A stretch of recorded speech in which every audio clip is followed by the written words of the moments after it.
아멘. 우리가 우리나라의 그 전래 동화 중에 흥부와 놀부라고 하는 이야기 잘 아시죠? 네, 가난하게 살던 흥부가 어느 날 대박을 터뜨려서 부자가 되고, 또 반대로 부자로 살던 이 놀부는 그냥 그 흥부를 시기해서 쫓아하다가 결국은 쪽박을 찼다 하는 얘기가 이 흥부와 놀부 이야기죠. 네, 그 이야기를 통해서 하려고 하는 것은 바로 우리가 잘 알고 있는 것처럼 권선징악, 선을 권하고 악을 징계하는 전 그런 이야기죠. 네, 성경에 보면 사실은 이런 권선징악에 관한 이야기가 많이 등장하는 것을 또 우리가 보게 되었습니다. 그런데 여러분 아시는 것처럼 흥부가 어떻게 가난하게 살다가 그렇게 큰 부자가 되었습니까? 아시는 대로 그 처마 밑에 있던 제비가 다리가 부러졌잖아요. 그래서 이제 흥부가 긍휼히 여기는 마음으로 그 제비의 다리를 고쳐준 겁니다. 그랬더니 이 겨울을 나기 위해서 남쪽으로 갔던 이 제비가 봄이 돼서 다시 흥분의 집으로 왔는데 입에 뭘 물고 왔어요? 박씨를 물고 온 거예요. 그래서 그 박씨를 흥부가 심고 잘 길렀어요. 그랬더니 좀 가을이 되니까 박이 크게 열려가지고 그것을 톱질을 했더니 박이 쪼개지면서 거기서 뭐가 나온 거예요? 금은보화가 나와더라. 그래서 전 부자가 되어졌다는 거죠. 여러분, 이 이야기를 통해서 이야기해 주려고 하는 게 뭘까요? 어려운 가운데서도 힘든 상황 가운데 있지만 긍휼히 여기는 마음으로, 선한 마음으로 선을 베풀면 그게 반드시 복으로 돌아온다 라고 하는 그런 이야기죠. 여러분, 우리 하나님은 복의 하나님이세요. 복 주시는 하나님이시죠. 그래서 성경을 보면 하나님의 복으로 가득 차 있는 것을 우리는 알게 되어져요. 그런데 여러분, 하나님께서 우리에게 주시는 복은 이 세상의 복과는 차원이 다르죠. 그래서 그 하나님의 복을 우리에게 주시는데 중요한 것은 어떤 사람들에게 하나님의 이 복, 차원이 다른 엄청난 복을 베푸시느냐는 거죠. 저는 오늘 이 시간 이 말씀을 통해서 하나님께서 우리에게 베풀어 주시는 복을 제대로 온전히 받아 누릴 수 있는 하나님의 복의 사람들이 다 되기를 주님의 이름으로 축원합니다. 그래서 오늘 우리가 읽은 말씀에서 그렇게 하나님의 복을 받은 사람이 등장하는데 바로 나옴이라고 하는 그런 여성이지요. 그래서 오늘 말씀에는 보니까 이 나오미의 며느리였던 룻이 보아스를 만나서 결혼을 하게 되어졌는데 그 사이에서 아이가 태어난 거예요. 그러니까 나오미의 입장에서 보면은 손자지요. 그런데 이 손자가 태어난 것을 보고 주변에 있는 많은 이웃들이 함께 노래하기를 뭐라고 노래를 했느냐? 15절에 보니까 이는 내 생명의 회복자이며 내 노년의 봉양자라.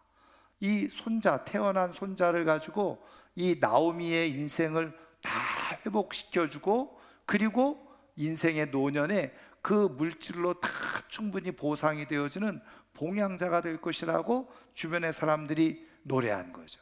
근데 이 손자가 누굽니까? 다윗의 할아버지인 거죠. 여러분, 이런 이야기를 우리가 들어보면 사실은 우리 입장에서는 다소 이해가 되어지지 않는 부분이 조금 있어요. 그것이 무엇입니까? 어떤 면에서 보면요, 바로 이 룻이 나오미의 며느리이긴 하지만 그렇지만 사실은 어떤 면에서는 전혀 다른 피를 가지고 있는 여인이었잖아요. 그런데 또 보아스는 물론 먼 친척이긴 했지만 실질적인 혈육이라고 말하기는 어려워요. 그런데 보아스하고 룻 전혀 어떻게 보면 혈육 관계에 있지 않는 두 사람 사이에 낳은 아들이 어떻게 이 나오미의 친손자가 되어지고 그리고 회복자가 되어지고 봉양자가 되어줄 수 있냐는 거예요. 여러분, 만약에 우리나라에서 이런 상황이라고 한다면 사실은 저 며느리가 다른 남자를 만나서 새로운 가정을 꾸렸다. 그러면 물론 인간적으로는 조금 뭐 관련을 가질 수 있을지 모르지만 사실은 어떤 면에서 둘 사이에서 낳은 자녀를 내 자녀다, 내 손주다 이렇게 말하기란 정말 쉽지 않은 일이죠. 그런데 어떻게 이렇게 그 전혀 다른 두 사람이 만난 사이에서 낳은 아들을 자기의 손자로 여기고 주변 사람들에게 이렇게 축복을 받는 일이 일어나게 되어졌냐는 거죠. 이것은요, 고대 이스라엘에게 주어진 그런 하나님이 주신 특별한 제도 때문에 그래요. 법 때문에 그런 거예요. 여러분, 우리가 잘 알고 있는 것처럼 우리가 앞에서 룻기를 읽어보신 분들은 아시겠지만 나오미의 인생이 얼마나 슬픈 인생입니까? 그래서 나오미의 뜻 자체가 바로 슬픔, 괴로움 이런 뜻을 가지고 있잖아요. 여러분, 이 나오미는 원래는 어디예요? 고향이 베들레헴입니다. 근데 베들레헴에 흉년이 있는 거예요. 기근이 일어났어요. 그러니까 남편이 야, 여기서는 우리가 도저히 살아갈 수 없으니까 좀 먹고 살 만한 곳으로 이주하자 해서 갔던 곳이 모압이죠. 그런데 저 모압에서요, 아니 남편이 갑자기 죽게 되고 만 겁니다. 그 두 아들이 있었는데 말론과 기럨이라고 하는 두 아들이 모압 여인과 이제 결혼을 해서 가정을 이루었는데 자녀도 없이 두 아들 다 무슨 연고인지는 알 수 없지만 죽게 되어버리고 만 거예요. 여러분, 인생에서 나오미만큼 큰 상처와 슬픔과 고통을 가지고 있는 여인은 없었을 겁니다. 그런데 그래서 이제 나오미가 생각하기를 굳이 여기 모압에서 살 이유가 없어진 거예요. 왜? 남편도 잃고 두 아들도 잃었으니까. 그런데 마침 들려오는 소식이 베들레헴이 흉년과 기근이 다 끝나고 거기서도 이제 사람들이 살만한 그런 상황과 형편이 되어졌다는 소식을 듣게 된 거죠. 그래서 이 나오미가 다시 고향으로 돌아갈 마음을 품고 두 며느리를 앉혀놓고 얘기를 한 거예요. 그랬더니 두 며느리 중에 둘째 며느리였던 오르바는 그 부모님이 그 시어머니가 말하는 대로 모압에 그대로 남지요. 근데 이제 룻은 그렇게 하지 않고 시어머니를 따라서 이 베들레헴에 온 거예요. 어떻게 보면 룻은 모압 여인이기 때문에 모압 땅이 더 살기에 자기에게는 편했을지 모르겠는데 전혀 다른 베들레헴으로 오게 되어졌죠. 그런데 거기에서 어떤 일이 일어난 겁니까? 보아스를 만나게 되어지고 그래서 정말 하나님의 축복을 받는 그런 저 새로운 가정의 역사가 일어나게 되어졌다는 거예요.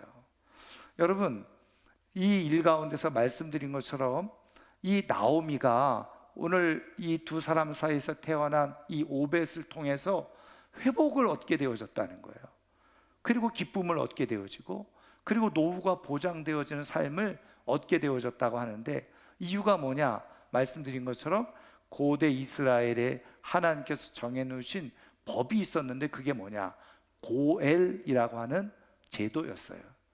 여러분, 성경을 보면 이 고엘 제도를 통해서 이 고엘은 한마디로 말하면 기업 물을 자, 되찾아 주는 자, 구속자 이런 뜻이 이 고엘, 히브리어 고엘이라고 하는 말에 담겨져 있는 뜻입니다. 기업을 물러주는 자, 그리고 되찾아주는 자, 그리고 구속자라는 뜻이에요. 여러분, 그래서 레위기 25장을 읽어보면 25장 25절에 이런 얘기가 하나 나오죠. 뭐냐면 그 같이 살던 친척 중에 너무 가난해서 먹고 살 길이 막막해서 자기가 가지고 있는 땅떼기 조금 그걸 팔았어요. 다 팔아버린 거예요. 그래야지 먹고 살 수 있으니까.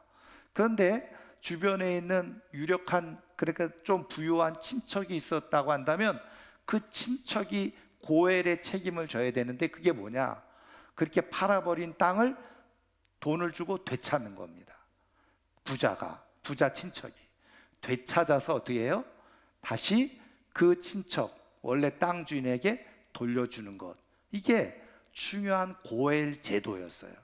그래서 가나안에서 노예로 팔려가는 일이 없도록, 가까운 친척이 그래서 가나안에서 노예로 팔려가는 일이 없도록 하기 위해서 만들어 놓은 장치가 바로 이 고엘 제도거든요. 근데 또 하나가 있어요.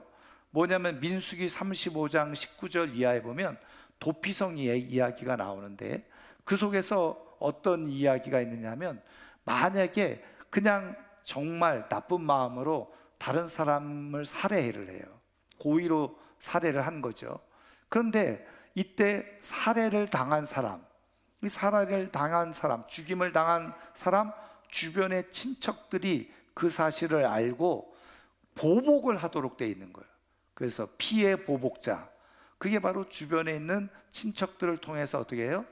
피해 보복을 할 수 있는 일종의 보복법이 바로 이 고엘의 법 속에 담겨져 있는 의미입니다. 그런 권한이 친척에게 있었다는 거예요. 원수가 갚아주는 거죠. 그 다음에 이제 나오는 내용이 오늘 우리가 읽은 본문 말씀에 나오는 것처럼 기업 물을 자가 되는데요. 이거는 뭘 얘기를 하냐면, 이제 형제들이 같이 이제 살고 있다가 결혼을 했는데 어느 형제가 자녀가 없이 죽었어요. 그랬을 경우에는 다른 형제가 그 형제의 아내를 취해, 그걸 이제 계대 결혼이라고 하고 또 형사 취수제라고 하는데, 그 아내로 맞이해서 그 형제의 대를 이어주게 하는 겁니다. 그러니까 이것이 바로 기업 물을 자라는 거예요. 그래서 다시 말하면 이 법은, 이 고엘이라고 하는 법은 어떤 거냐, 가난하고 연약하고 힘없는 자들, 그런 자들을 위해서 세워놓은 긍휼 제도죠. 그리고 정의를 이루는 제도인 거예요. 그리고 뿐만 아니라 하나님께서 약속해 주신 복을 함께 더불어 나누면서 살아갈 수 있도록 만들어 놓은 것. 여러분, 이거를 그냥 오늘식으로 얘기하면 일종의 사회보장법과 같은 거예요. 그래서 공동체가 누구나 예외 없이 더불어서 모두가 다 안전하게 그리고 건전하게 잘 살아갈 수 있도록 만들어 놓은 법이 바로 이 고엘인데, 바로 이 법의 혜택을 받은 사람이 바로 나오미였다는 거예요. 어떻게 보면은 그 룻과 보아스 사이에서 나왔던 이 오벳은 전혀 나오미하고는 하나도 피가 섞이지 않은 손자예요. 근데 하나님께서 만들어 놓으신 이 고엘 법에 의해서 나오미가 그대로 혜택을 입었다는 거죠. 여러분, 근데 성경을 보면요, 이 고엘이 하나님을 표현할 때도 이 고엘이라는 히브리어 단어가 그대로 사용되어졌다는 거예요. 그래서 오늘 우리가 성경 공부하는 마음으로 성경을 한번 찾아볼 텐데요. 여러분, 구약 성경 이사야서를 한번 찾아보세요. 제가 오늘 일부 예배 때는 요 메모를 한 거를 제가 착각을 해서 잘못 메모를 해가지고 함께 읽지는 못했는데, 자, 이사야서 41장 찾아보세요. 41장 14절입니다. 우리 성경으로 1017페이지입니다. 1017페이지 찾으셨죠? 자, 이사야서 41장 14절 우리 같이 한번 읽어보겠습니다. 버러지 같은 너 야곱아, 너희 이스라엘 사람들아, 두려워하지 말라. 나 여호와가 말하노니 내가 너를 도울 것이라. 내 구속자는 이스라엘의 거룩한 이인이라. 아멘.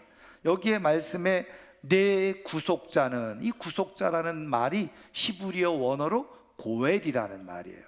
그러니까 여기서 하나님께서 말씀하시려고 하는 게 뭐예요?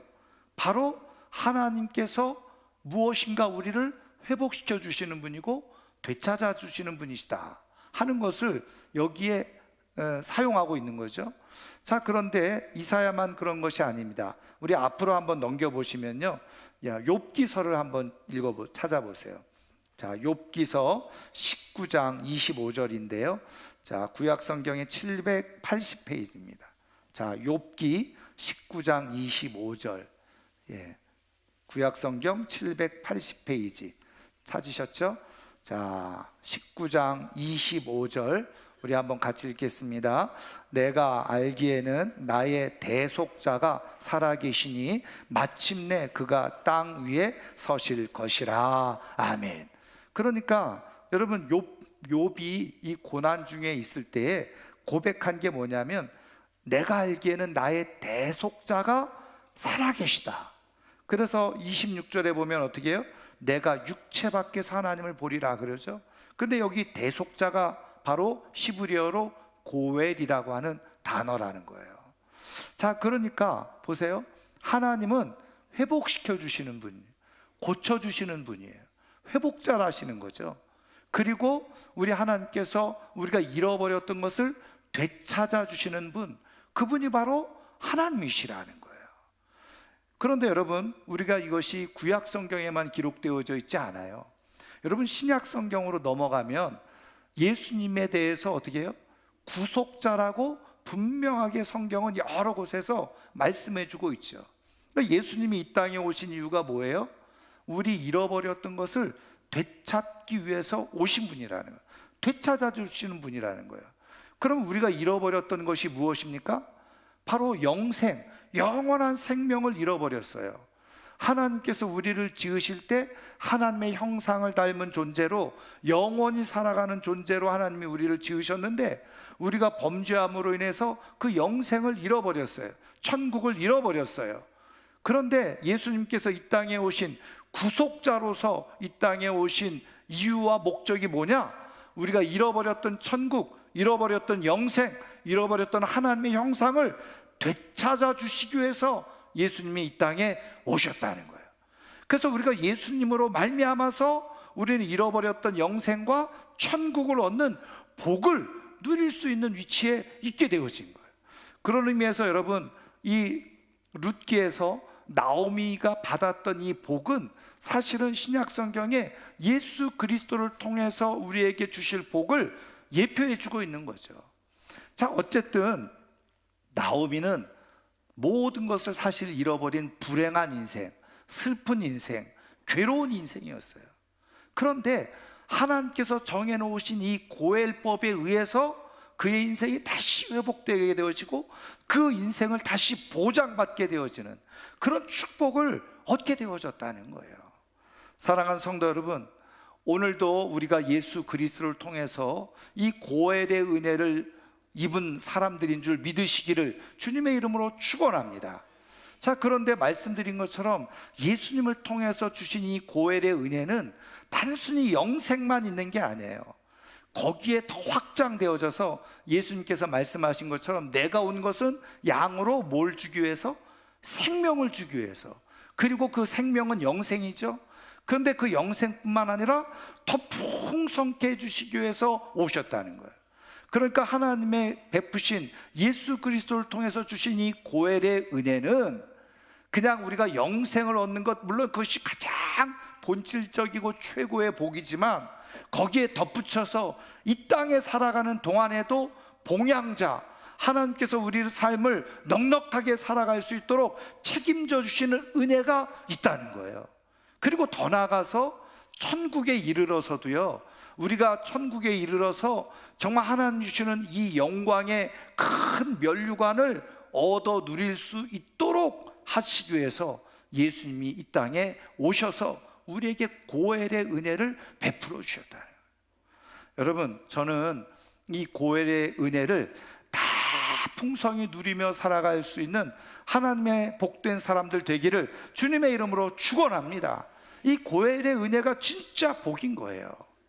자, 그런데 말씀드린 것처럼 어떤 사람들은 그냥 영생 얻은 것, 물론 가장 본질적이고 최고의 복 중의 복이지만 그것만을 생각하는 사람들이 있는데, 여러분 성경을 읽어보면 하나님께서는 이 고엘의 은혜, 그것을 통해서 이 땅에서도 우리가 하나님의 복을 누리고, 그리고 더 나아가서 영생 중에서도 천국에서도 더 큰 영광을 누리기를 원하고 계시다는 거예요. 그러면 여기서 우리가 이 나오미를 통해서 어떻게 그런 더 풍성한 은혜를 경험할 수 있는지를 가르쳐 주고 계시는데, 여러분 우리가 중요하게 생각해야 될 게 뭐냐, 여러분 한번 보세요. 나오미가 이렇게 결국은 그의 슬프고 괴로운 인생을 다시 회복을 얻고, 그리고 자신의 삶을 책임져 줄 수 있는 봉양자를 얻게 된 거 누구 때문이에요? 며느리 룻 때문이죠. 여러분 한번 생각을 해보세요. 만약에 룻이 없었다면 나오미가 보아스 만나서 나이 든 할머니가 결혼할 수 있었겠어요? 안 되는 거죠. 며느리 룻이 있었기 때문에 그 룻을 통해서 보아스를 만나고 기업 물을 자를 만나서, 그래서 자기의 삶이 보장을 받게 되어지는 축복을 얻게 되어졌다는 거예요. 그러면 여러분, 나오미가 이렇게 회복의 은혜를 입을 수 있었던 비밀은 룻을 이 베들레헴에 데리고 왔기 때문에 그래요. 근데 여러분, 또 성경을 읽어보신 분들은 아니 뭐 나오미가 룻을 데리고 왔다고요? 말도 안 되는 소리. 룻이 나오미를 따라왔죠. 여러분, 그럴까요?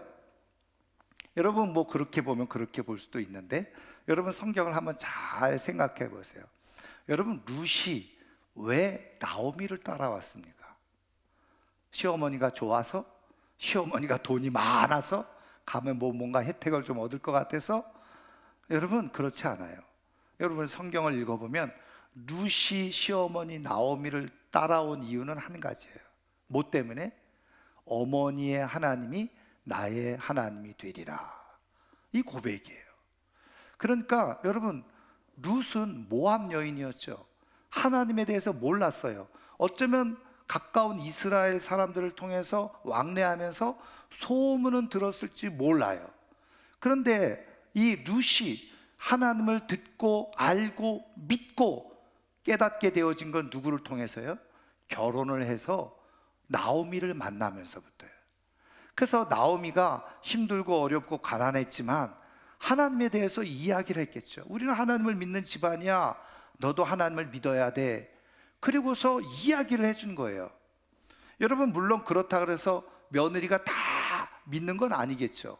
여러분, 오르바도 하나님에 대해서 들었겠지만 모압 땅에 그대로 남잖아요. 근데 여러분 보세요. 룻은 나오미 시어머니를 통해서 하나님에 대해서 들었는데, 그 하나님이, 시어머니의 하나님이 나의 하나님입니다, 이렇게 고백하게 된 이유가 뭘까요? 믿게 된 이유가 뭘까요? 따르게 된 이유가 뭘까요? 시어머니 나오미를 통해서 하나님을 본 거예요. 그 얘기는 뭐냐면, 힘들고 어려운 가운데 보통 다른 시어머니 같으면 뭐라고 얘기했을까요? 집안에 여자가 잘 들어왔어야 되는데 여자가 잘못 들어와서 우리 두 아들 다 죽어버렸어. 얼마든지 저주하고 욕하고 구박할 수도 있었지 않았겠어요? 근데 나오미는 그렇지 않은 거예요. 오히려 두 며느리를 더 불쌍히 여기고 긍휼히 여기면서 미안하다, 미안하다. 그러니까는 이 룻 입장에서는 너무 그게 좋은 거예요. 그래서 어머니가 하나님을 잘 알고 있고 하나님을 믿으니 이런 좋은 성품을 가지고 있구나. 그러니까 룻의 마음속에 어떻게 해요? 나도 이 어머니가 믿는 하나님, 어머니의 하나님이 나의 하나님이 되기를. 근데 모압 땅에서 남아서 그렇게 하려고 하니까 그 모압 사람들은 다 하나님을 섬기지 않잖아요. 그러니까 시어머니를 따라서 어떻게 해요? 그 하나님을 섬기는 베들레헴에 오게 되어진 거예요. 여러분, 그런 의미에서, 어떤 의미에서 우리가 요즘식으로 표현하면 사실은 룻에게 하나님의 은혜를 입게 하고 고엘의 은혜를 입게 하고 생명을 얻게 하고 하나님의 백성이 되게 하는 것은 누가 있어요? 시어머니 나오미의 역할이 있었다. 여러분, 나오미는 하나님의 성품을 가지고 그 며느리들에게 하나님을 전했어요. 그 며느리들이, 그 룻이 하나님을 깨닫고 알게 되고 만난 그 룻이 결국은 함께 동행을 해서 그 룻을 통해서 하나님의 고엘의 풍성한 은혜를 나오미가 입게 되어졌다는 거예요. 여러분, 오늘 하나님은 이 말씀을 통해서 우리에게 무엇을 말씀하시려고 하는 걸까요? 여러분, 굉장히 중요한데, 하나님께서 우리에게 고엘의 은혜를 베푸신 것은 예수 그리스도를 통해서요. 우리는 그런 영생의 은혜, 하나님의 형상을 회복하는 은혜, 이거는 이미 다 얻었어요. 그런데 하나님은 두 가지를 더 주고 싶어 하시는 거예요. 뭐예요? 이 땅에서도 더 풍성한 하나님의 은혜를, 우리가 잃어버린 것을 되찾는 회복의 은혜를 누리기를 원하시고, 더 나아가서 영생을 얻는 천국에서도 하나님이 주시는 영광의 면류관을 더해서 얻기를 원하시는 게 하나님의 마음이거든요. 그게 진짜 완전한 고엘의 은혜거든요. 근데 이때 중요한 사실은 이 땅에서 누릴 수 있는 하나님의 고엘의 은혜, 그리고 영생 중에 천국에서 가장 영광스럽게 누릴 수 있는 고엘의 은혜를 받을 수 있는, 경험할 수 있는, 누릴 수 있는 길이 뭐냐? 바로 나오미가 룻을 이끌었듯이, 믿음의 자리로 이끌었듯이 내가 누군가에게 이 고엘의 은혜를 함께 나누어야 된다. 다시 말하면 내가 누군가에게 복음을 전해서 그가 나를 따라서 예수를 믿게 되음으로 말미암아서 하나님은 그것을 은혜로 여기고 축복의 동기로 여겨서 이 땅에 내 삶에 잃어버린 것들을 되찾아 주시고 회복시켜 주시고 우리의 영혼을 보장해 주시는 그런 은혜와 축복을 허락해 주실 뿐만 아니라, 더 나아가서 어떻게 해요? 영생 중에도 하나님이 주시는 영광의 면류관을 허락해 주신다는 거예요. 여러분, 그런 의미에서 우리가 주변 사람들에게 복음을 전하고 내가 믿는 예수님을 믿게 하는 것은요, 그것은 단순한 수고가 아니에요. 단순한 사명이 아닙니다. 오히려 하나님께서 우리에게 가장 최고의 고엘의 은혜를 주시고자 하는, 완전한 고엘의 은혜를 주시고자 하는 하나님의 뜻을 그대로 내가 순종하는 거예요. 여러분, 이런 영적 비밀을 잘 깨닫는 사람들은 어떻게 해요? 시간을 내어서, 또 마음을 들여서, 내 물질을 들여서 어떻게 해요? 내 주변에 있는 사람들에게 고엘의 은혜를 나누는 거예요. 전하는 거예요. 그래서 나를 통해서 예수님을 믿게 하고, 나를 통해서 하나님을 알게 하고, 그래서 어느 순간에 내가 무엇인가 잃어버렸던 것, 그리고 우리가 좀 잘못되어졌던 것들이 어느 때에 하나님께서 베풀어 주신 복으로 다 회복되어지는 은혜를 누리게 해주고 싶으신 것이 하나님의 마음과 뜻이라는 거예요. 근데 그 비밀을 잘 깨닫는 사람만이 복음을 위해서 삶을 살아간다는 거예요. 여러분, 대표적인 사람이 누굽니까? 사도 바울이죠. 여러분, 사도 바울은 자기의 복음 전하는 것을 위해서 목숨을 걸었잖아요. 모든 물질과 시간을 다 들여서 여러분 복음 전하는 일을 감당했잖아요. 이유가 뭘까요? 간단해요. 하나님께서 이 땅에 주시는 복과, 그리고 영광 중에, 영생 중에 가장 최고의 완전한 복, 그것을 알았기 때문에, 어떻게 하면 그 복을 받는지를 바울은 깨닫고 알았기 때문에.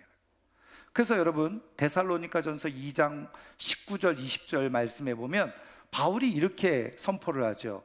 우리의 소망이나 기쁨이나 자랑의 면류관이 무엇이냐?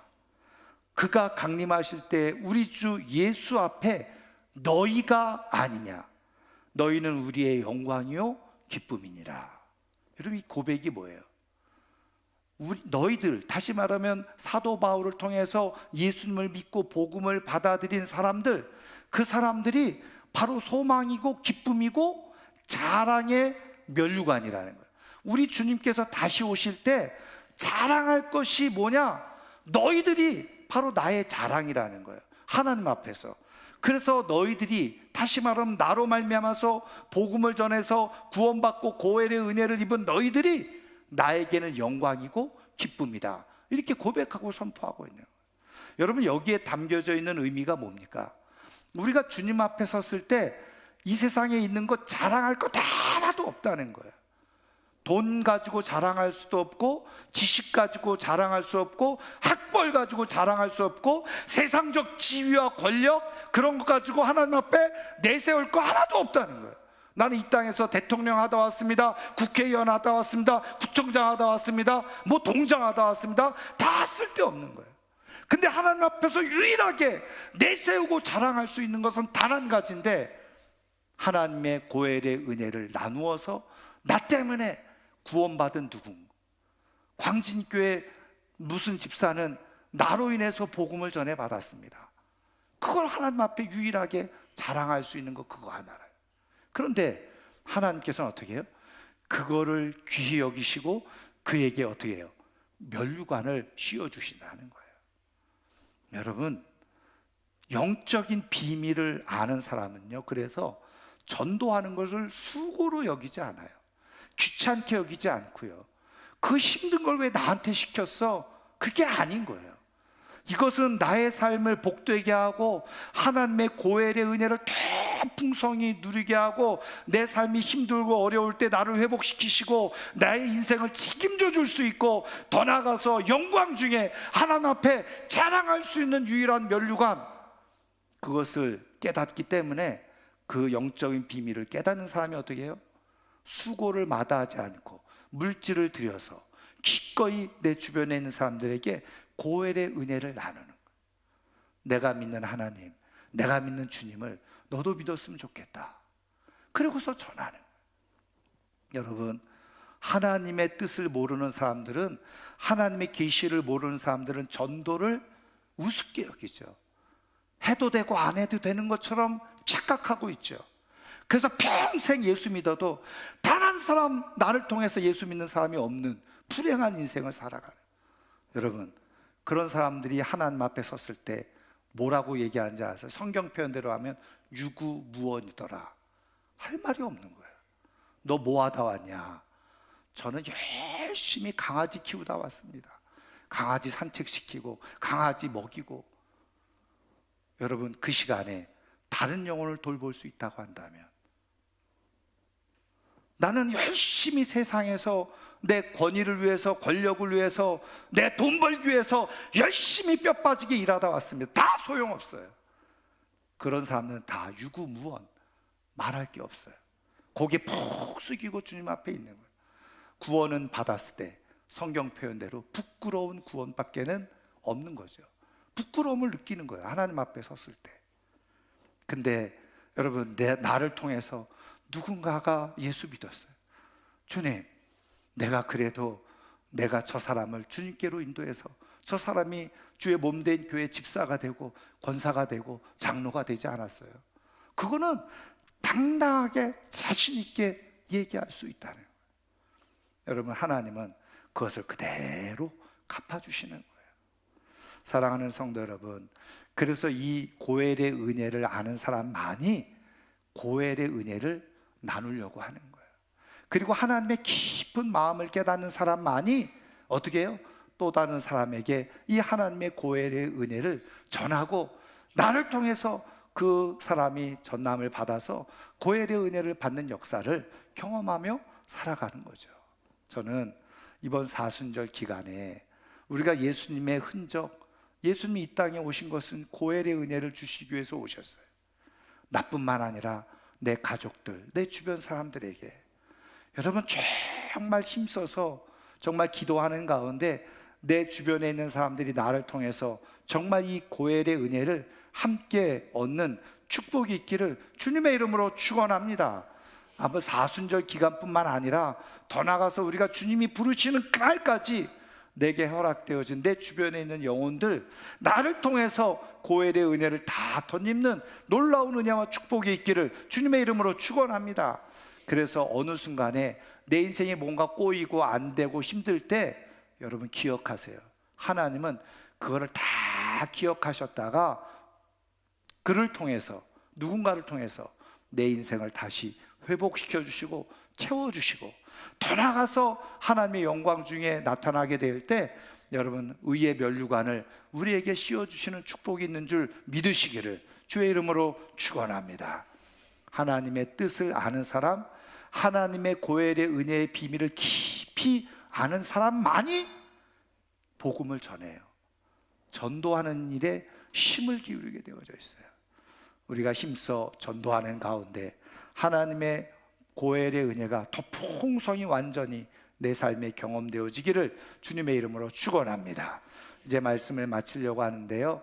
1800년 중반에 미국의 보스턴에 마운트 버농이라고 하는 아주 작은 교회가 있었다고 그래요.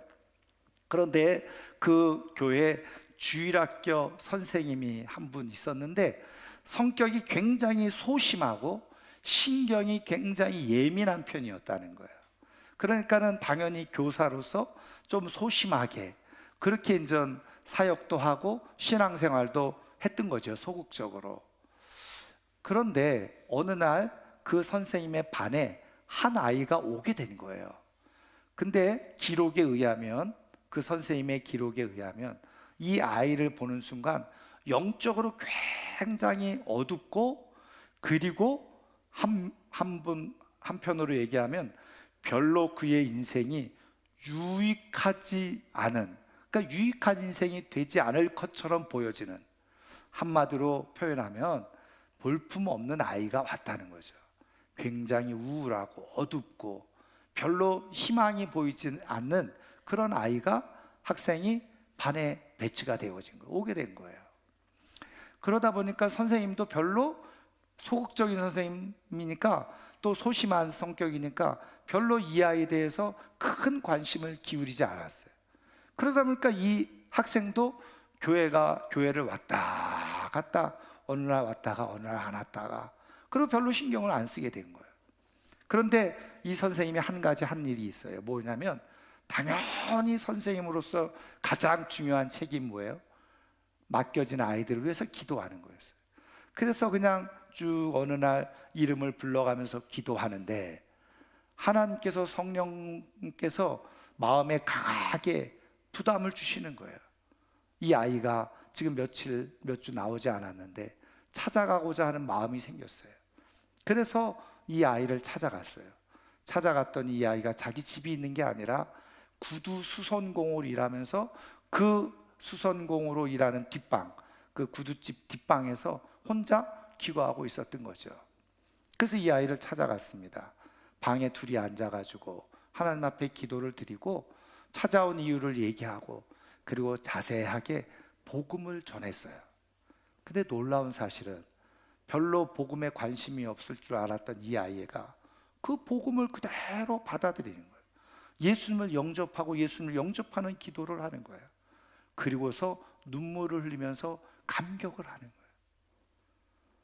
여러분, 그래서 이 학생이 예수 믿는 학생이 되어졌다고 하는 건데, 이 학생이 누군지 아세요? 19세기 미국의 부흥을 주도했던 D.L. 무디 목사님이 되어졌다는 거예요. 여러분, 무디도 배운 게 별로 없어요. 표현대로 우울했고 별 삶의 소망이 없었던 그런 인생이었는데 고엘의 은혜를 입은 거죠. 예수 그리스도를 만나서 그의 인생이 완전히 되찾아지고 회복이 일어나게 되어진 거예요. 여러분, 그는 배움이 부족했지만 그 생전에 대학교를 3개나 세웠어요. 수백만 명을 그리스도로 인도하는 그런 뛰어난 부흥사가 되어졌죠. 우리 한국에 왔던 선교사님 대부분은 이 무디 목사님의 부흥에 참여했다가 은혜를 받고 도전을 받고 선교사의 사명을 감당한 거예요. 그러니까 여러분, 한국교회도 어떻게 보면 D.L. 무디의 영향 속에 있었던 거나 다름이 없죠. 근데 여러분 기억하세요. 이 D.L. 무디가 있기 위해서 누가 존재했습니까? 그 선생님, 무명의 선생님인데 이름이 에드워드 킴볼이라고 하는 선생님이었어요. 이 선생님에 대한 기록은 아무것도 남아있지 않아요. 그러나 단 한 가지 남아있는 것은 뭐예요? 이 킴볼 선생님을 통해서 무디라고 하는 위대한 세계적인 부흥사가 탄생하게 되어졌다는 거예요.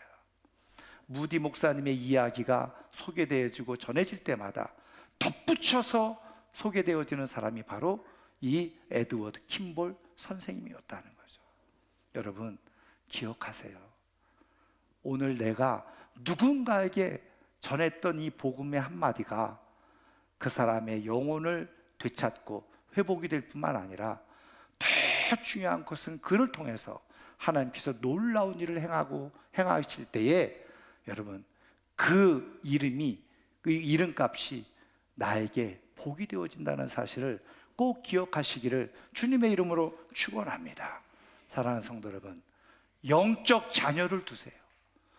정말 내가 이름 부를 수 있는, 주님 앞에서 자신 있게 소개할 수 있는 영적 자녀를 두는 것이 진짜 고엘의 은혜를 완전히 누리는 비밀인 거예요. 이 사순절 기간, 아니 우리가 주님이 오신 그날까지 정말 내 주변에 있는 사람들 고엘의 은혜를 함께 나누고 정말 내 영적 자녀로 삼아서 주님 앞에 섰을 때 당당하게 자신 있게 자랑할 수 있는 사람들, 세워감으로 말미암아 더 큰 완전한 고엘의 축복을 누리며 살아가는 하나님의 사람들 되기를 주님의 이름으로 축원합니다. 축원합니다. 오늘 말씀을 생각하면서 우리 시간 같이 한번 같이 찬양하기를 원합니다. 하나님의